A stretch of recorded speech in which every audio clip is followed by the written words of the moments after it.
네, 안녕하십니까 모드게러지 시청자 여러분. 오늘 소개해드릴 차량은 바로 매력적인 디자인 성능을 자랑하는 이 300D 쿠페 모델입니다. 한번 천천히 살펴보도록 하겠습니다. 네, 이 클래스 중에 개인적으로 저는 좋아하는 게 쿠페 모델 요거. 그 실내도 요게 요트블루의 화이트 시트라서 이 클래스 치고는 많이 고급스러운 모습을 보여주는 차량이에요. 또 요 엔진은 이제 OM604 엔진이 올라간 엔진인데, 엔진룸 열어서 자세히 보도록 하겠습니다. 예, 엔진룸 이렇게 열었는데 이제 OM654M 엔진이에요. M 엔진. 터보 차저가 조금 특이한 시스템인데, 요게 이제 48V 마일드 하이브리드 시스템을 사용하면서 이렇게 터보 시스템이 구축이 되어 있고, 요 엔진은 이제 OM654 엔진이라 그래서 OM651 엔진을 대체하기 위해서 이제 개량 업그레이드 된 건데, 654 엔진에서도 한 번 더 선행 업그레이드된 654M 엔진이에요. 원래 이 300D면은 이제 6기통이 들어가야 되는데, 이 녀석은 4기통입니다. 4기통이고, 이 엔진에서 특이한 거는 원래 651 엔진일 때는 DPF 총매 SCR이 따로 있었는데, 이 엔진 같은 경우는 SCR이랑 DPF랑 총매랑 이제 일체화 모듈화 되어 있는 요 배기 시스템이 좀 특이한 거고, 그 다음으로 요 엔진에서 특이한 거는 이제 나노 슬라이드 코팅이라 그래서, 요건 2006년 2007년도에 벤츠에서 먼저 개발돼서 AMG 모델에 처음 적용했었는데, 요 엔진도 똑같이 나노 슬라이드 코팅이 되어 있어요. 그래서 그 나노 슬라이드 코팅이 되어 있는 실린더 안에를 보면은, 그러니까 거울처럼 돼 있어요. 그래서 그 거울처럼 돼 있는 실린더에 오일이 이렇게 도포되기가 힘든 구조거든요, 원래. 그래서 크로스 엣지라는 보통 일반적인 엔진 기술이 있는데, 그 크로스 엣지 같은 경우는 고의적으로 45도에서 20도 사이에 흠집을 만들어서 그걸 크로스 시켜서 크로스 엣지 틈으로 오일을 머금고 있게 하는 기술이었는데, 요 나노 슬라이드 같은 경우는 실리콘을 아주 미세하게 코팅을 한 거예요. 그래서 요건 이제 소재역학 쪽으로 가니까 제가 할 말은 없지만, 원래 실리콘 그 성분이 오일을 머금고 있는 성질이 강하다고 해요. 그래서 실린더 벽면이 아주 거울처럼 매끄럽게 코팅이 되어 있는데, 이제 마찰 계수도 굉장히 많이 줄어들어서 저RPM이나 고RPM 그럴 때도 엔진에 많은 도움을 주고, 좀 특이한 게 또 있는 게, 이 녀석은 스틸 피스톤을 적용해 가지고 열팽창 계수가 이제 스틸이 아무래도 알루미늄 대비해서 절반 이상 적다 보니까 피스톤의 클리어런스를 굉장히 타이트하게 가져갈 수가 있어요. 그래서 보통 알루미늄 피스톤 보면 마름모 형태로 돼 있어서, 이제 열이 받으면 이게 이렇게 일자로 되는 형태로 돼 있어서 피스톤 클리어런스가 어느 정도 있는 상태로 조립이 돼요. 초반 시동 시에 엔진오일이 올라오기도 하고 기름이 크랭크실 케이스로 들어가기도 하는 그런 게 이제 평이한 엔진인데, 이 스틸 피스톤 같은 경우는 피스톤 클리어런스를 굉장히 타이트하게 가져간다고 해요. 피스톤 강성도 높고 열을 가지고 있으려고 하는 성질 자체가 높아서 디젤 기관에 아주 최적화된 피스톤이라고 합니다. 그러니까 스틸 피스톤을 사용을 못했던 근본적인 이유가, 무거워서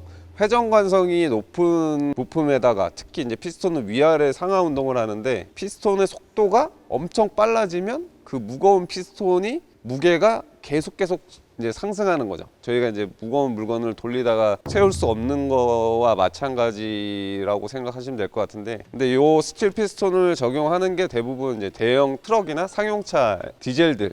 근데 걔네도 스틸을 위에 이제 히트댐이라고 하는 피스톤의 상단부만 스틸을 쓰고 하단부는 알루미늄을 끼워서 조립하는 형태로 스틸 피스톤을 사용을 해요. 그 사용하는 이유도 장기적인 내구성, 그리고 디젤 연료의 특성에 맞춰서 피스톤이 어느 정도 잔여를 가지고 있는 그런 형태 때문에 이제 스틸 피스톤을 쓰는 게 상용차들, 대형 트럭들이 일부 차종에서 히트댐이랑 피스톤 상단만 스틸을 쓴다. 근데 요 OM654 엔진, 요 엔진만 특이하게 스틸 피스톤을 사용을 해요.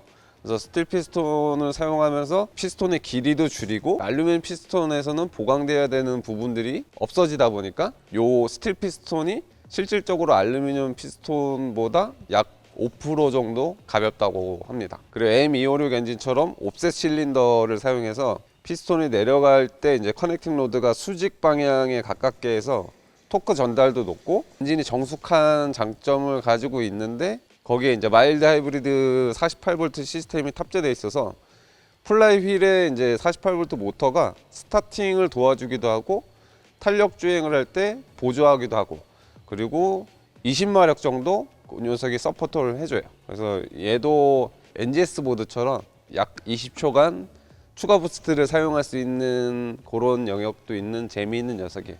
그래서 벤츠답지 않은 양스럽다? 네, 실질적으로 주행을 해보면은 주행 질감은 굉장히 좋아요. 그리고 스탑앤고 시스템도 디젤이라서 어쩔 수 없는 이제 진동이 올라오긴 하지만 뭐 일단 BM 대비해서 많이 정숙하고 부드러운 건 있어요. 그래서 주행을 할 때 이제 회생제동도 조금 많은 도움을 주기 때문에 부드러운 주행 질감을 만들어 주기에는 괜찮은 시스템이에요.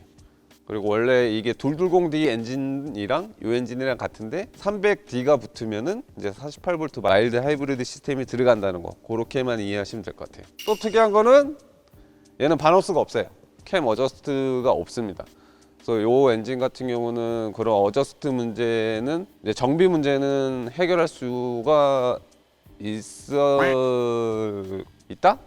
이제 이 엔진에 대한 고질병 같은 게 좀 있는데 타이밍 체인 쪽에 문제가 많아요. 그리고 이 롤러 로크암이 망가지는 문제도 있고, 그리고 타이밍 체인 가이드가 소손되는 문제도 있고. 근데 조금 정비하기가 빡센 이유가 이 타이밍 체인이랑 캠 스프로켓이 뒤에 있어요. 그래서 무조건 엔진을 드랍을 해서 미션이랑 분리를 해야지만 타이밍 쪽 정비가 가능하다. 근데 요거 초기형 모델은 체인 늘어남이랑 오일 펌프 스프로켓 파손이랑 체인 가이드 소손이랑 캠축이 깎이는 이유는 이제 롤러 로크암이 파단돼 가지고 캠축이 이제 소손되는 문제가 많아요. 그래서 이 654 엔진은 해외에서도 지금 흑백이 캠이랑 로크암이랑 작업하는 영상들도 굉장히 많이 있습니다. 제가 볼 때는 사기통으로 무거운 차를 돌리고 그런 거에서 주행 스트레스가 없지 않아 있지 않았을까. 그리고 개발한 지 얼마 안 되다 보니까 또 디젤이라서 토크가 높고 이런, 그래서 그런 거 아닐까. 아, 요거 얘기했지. DPF, SCR 요 장치가 이제 통합돼 있어서 컴팩트하게 장착돼 있는 거. 얘도 BMW M처럼 따로 별도의 냉각 라인을 따로 써요. 그래서 터보차저의 냉각이나 이런 거는 좀 신경 쓰는 모습이 보입니다. 근데 디젤 엔진 자체가 워낙 열이 크게 없어가지고 그래도 뭐 냉각 라인 따로 쓰는 거는 굉장히 좋은 선택인 것 같습니다. 이 시스템은 처음 봤어. 이렇게 되는 시스템. 654M 엔진들만 이렇게 스컨셜 터빈처럼 이런 형상을 띠고 있어요. 그리고 터빈은 이제 보그워너사 제품인데 벤치마크가 찍혀 있고, 요거는 그냥 애프터마켓에서 고장 났을 때 보그워너 제품을 그냥 리빌드 하시는 분들이 많더라고요. 그러고 ECU는 공냉식 ECU를 사용하고 있고, 벤츠 순행인데 원래. 그리고 하체 내려가기 전에 보면은 이제 알루미늄 쇼 마운트에 타워 브릿지 연결해가지고 쇼 강성을 좀 높인 거.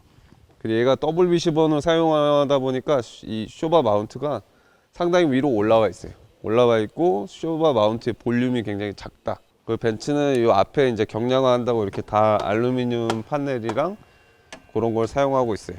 리뷰 영상을 찍고 제가 이제 자료를 찾다가 이 배기 장치가 두 개예요. 그래서 제가 자료가 너무 없어서 따로 구글링을 해가지고 추가 영상을 찍게 됐습니다. 그러니까 이 녀석은 지금 엄밀히 따지면 트윈 터보예요. 트윈 터보인데 이제 이 앞쪽이 조금 작은 터빈, 그래서 1500에서 2000rpm까지 이 작은 녀석이 터빈을 회전시키고, 그리고 3000rpm 이제 고속 영역 때는 이 빅 터빈이 돌아가는, 그래서 이제 트윈 터보인데 시퀀셜 터보라고 해서, 그래서 이 방식은 또 WGT라고 해서 웨스트게이트 제어 방식이 아니라 VGT, 그래서 이 터빈으로 가는 날개의 각도를 변화시켜 가지고 터빈 회전수를 상승시키는 거예요. 그래서 이 녀석이 굉장히 고가고 비용이 비쌉니다. 근데 벌써부터 이게 고장난 차들이 있더라고요. 진짜 저렴하게 구해도 뭐 500만 원이 넘어가는 비용이라서 오일 관리를 꾸준히 잘해줘야 되는 녀석인 것 같아요.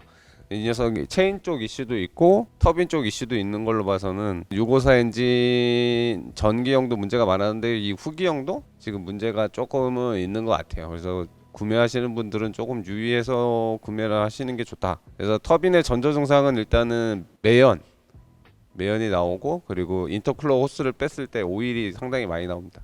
근데 제품 자체는 이제 보그워너사 제품이라서 완성도 높은데 너무 이제 작은 곳에 두 개의 터빈을 연결을 해서 그런 게 아닐까라는 내피죠.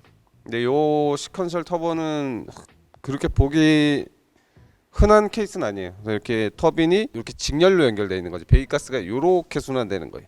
그래서 작은 터빈 돌리다가 작은 터빈이 회전수의 한계가 오면 문을 닫아서 큰 터빈을 돌리고 그 큰 터빈이 엔진으로 밀어 들어가는 방식. 지금 이 300D 쿠페에 올라간 요 654M 엔진만 이 시퀀셜 터보를 사용하는 것 같아요.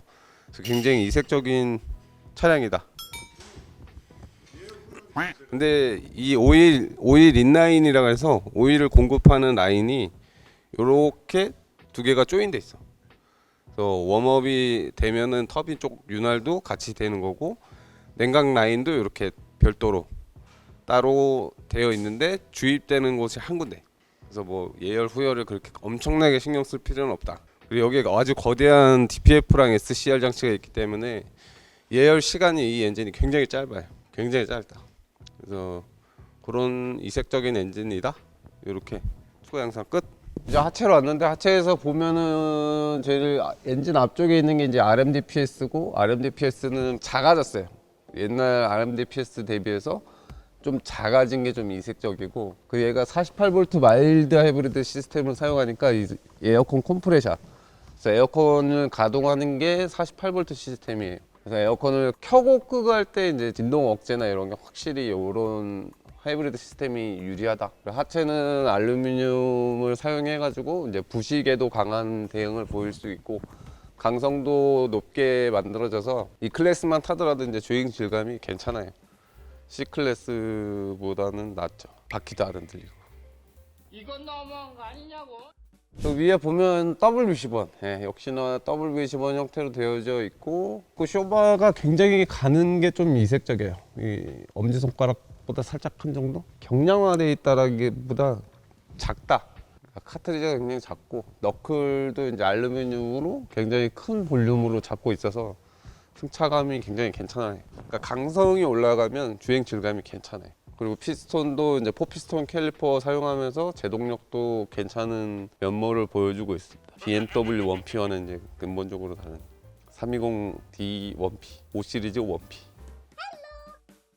완성도나 하체 구성 이런 거는 벤츠가 굉장히 잘해왔던 거고, 그리고 이제 앞쪽 디퍼런셜도 엔진 제일 앞에 묶여 있어서 가지고 정비성도 용이하고 오일 교환하는 것도 편하고 그런 장점이 있어요. 플라스틱 오일팬, 요거는 그때도 말씀드렸다시피 NVH 성능이 굉장히 강화되는 소음 저감 목적이 좀 강한 그런 방식으로 가고 있어요. 요즘 플라스틱 오일팬을 사용하고 있고, 뒤쪽으로 오면은 벤츠만 특이하게 잘 쓰는 게 요 멤버 안쪽으로 이제 스테빌라이저 바를 이 안으로 넣어서 공간 활용도 극대화시키고 서브 프레임의 강성도 높이는 역할을 해줘요. 그러니까 얘가 서브 프레임의 강성도 높이고 공간도 절약하고 굉장히 머리가 좋은 녀석들인데, 이제 여기 요크는 이제 베어링이 터졌네. 그리고 앞쪽으로 가는 이제 샤프트가 이제 파단돼 가지고 이렇게 때리는 문제 때문에 요즘 이 요크가 파손돼도 이제 차량에 데미지를 주지 않게 이렇게 별도로 묶어 놓고 있어요. 비행 같은 건 아직도 이게 이 가이드 브라켓이 없어서 이게 파단되면은 막 차를 다 때려버려.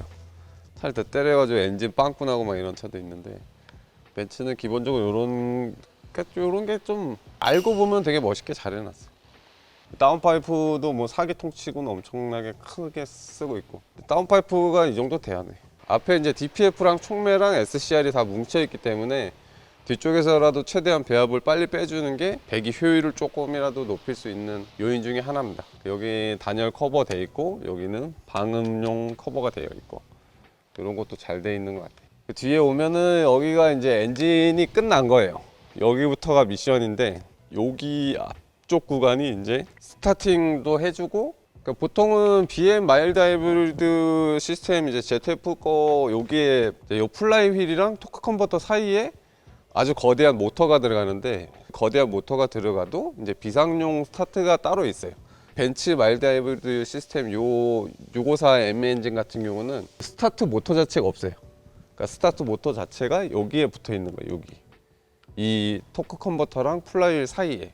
그러니까 충전도 하고 스타트도 하고 그 엔진 브레이크도 잡고. 요 시스템이 처음 나왔을 때 저는 요게 한 한 10년간 하이브리드 시스템이 계속 유지될 거라고 생각했는데 이제 한 5년 남았나? 5년만 더 버티면 제가 한 말을 지킬 수 있게 됐습니다. 여기 앞쪽에 보면 알터네이터가 따로 있긴 있을 거야. 뒤쪽에 오면 이제 벤츠 9G 트로닉 미션이 있는데 9G 트로닉 미션은 원체 오래 만들어서 같이 그래서 뭐 변속감이나 이런 거는 이제 부드러워요. 벤츠답게 부드러운 게 좀 장점? 딱 보면 이제 ZF일 것 같은데 9G 트로닉이지. 근데 요 9단 미션은 타보면은 천천히 정속 주행을 하면 ZF랑 그렇게 큰 차이까지는 못 느껴요. 좀 악셀 좀 깊게 가져가고 그래야지 ZF랑 비교가 되는 거지. 일상 영역에서는 여기 9G 트로닉도 충분합니다. 그리고 7G 트로닉 이제 7단 미션도 괜찮고 고질적인 문제가 크게 없는 게 이제 벤츠 미션들의 장점인데 그건 ZF도 없다. 근데 처음에 신호대기 하다 출발하면 되게 둔하대요 렉셀링이. 무겁지? 그게 미션 때문일 수도 있는 거야? 미션 때문이야. 어. 미션 때문에 이제 얘가 이제 이 앞에 모터가 들어가면서 그걸 좀 빨리 없애주지. 그래서 마일드 하이브리드 시스템 벤츠는 괜찮아. 타보면은 생각 외로 괜찮습니다. 마일드 하이브리드 시스템이 들어간 9G 트로닉은 생각보다 괜찮아요. 미션이 바보짓 하는 거를 좀 서포터 해주니까. 그리고 이게 이 모델이 연비가 굉장히 좋아요. 연비가. 그래서 풀탱크 넣으면은 뭐 한 1000km까지는 왔다 갔다 하니까. 근데 단점은 이제 4기통이라는 거지. 300인데 300부터 원래 6기통 다운사이징을 하는 추세니까 그런 핑계로 이제 4기통 만들어야지. 뒤쪽에 오면 이제 뭐 거대한 매스를 잡고 있는 것 같아. 미션 진동이나 엔진 진동을 이렇게 따로 댐퍼 같은 걸 달아서 많이 잡아주고 있어요. 그리고 AMG 모델 같은 경우 배기 라인도 엔진이나 미션에 직접 물어가지고 엔진 8기통 AMG들 엔진 진동음을 이제 실내로 유입하려고 하는 모습이 보이는데 이 녀석은 여기 아예 고무 댐퍼로 돼 있어서 디젤의 진동을 최대한 억제하기 위한 이런 모습이 보여집니다. 엔진에 묶으면은 생각보다 더 시끄럽게 증폭되는 게 있어요. 이거 잘 해놓은 것 같아. 되게 특이하게 돼 있는 건 이제 여기 배기 온도 센서가 하나 더 있는 거. 온도 센서가 하나 더 있고 부소음기를 거쳐서 또 락스 센서가 있어. SCR 써야 되니까. 그렇구만. 그리고 여기 뒤에 오면 이제 배합 밸런서라 그래서 차의 중앙을 놓고 앞에 있으면 배기가스 재순환 장치 활성화, 뒤에 있으면은 이제 배합 밸런스. 이 녀석은 배합 밸런스 역할을 할 것으로 보입니다.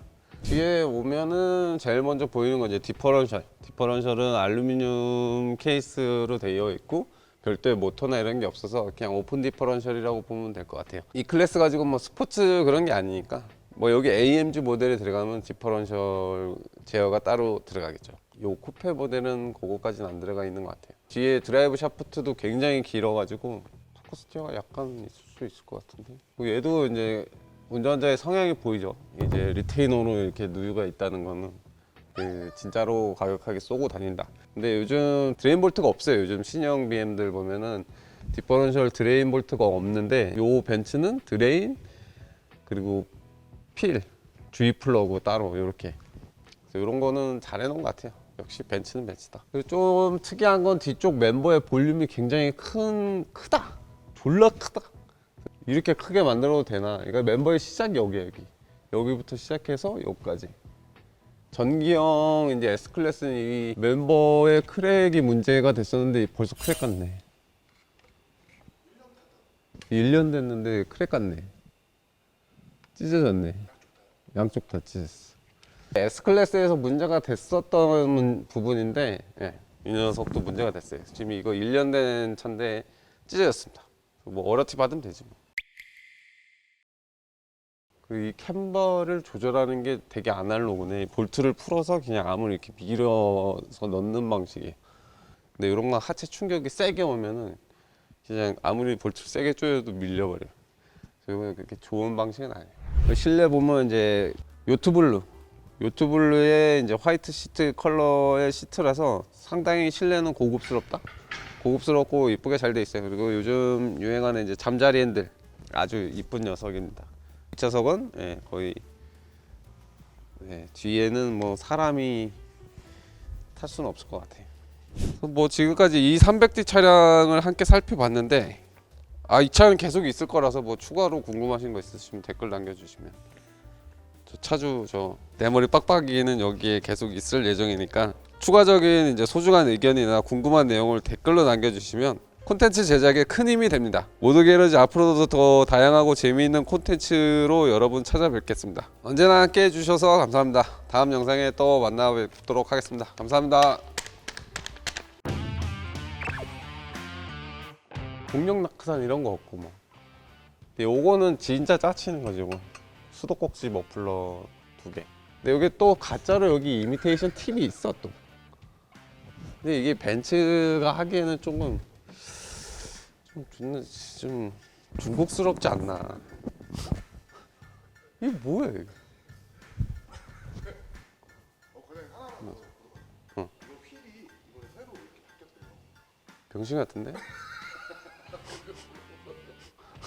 아니 병신 같잖아. 이거 뭔데 이게? 이거 뭔데 이거? 뭐가 있길래? 이게 뭔데? 난 되게 이상한데 이거. 그럼 차주도 바꾼대요. 근데 짝퉁 같아. AMG도 존나 크게 써놔가지고. 보통 진짜 AMG 휠은 요만하잖아. 뭐야? AMG. 비신 같아.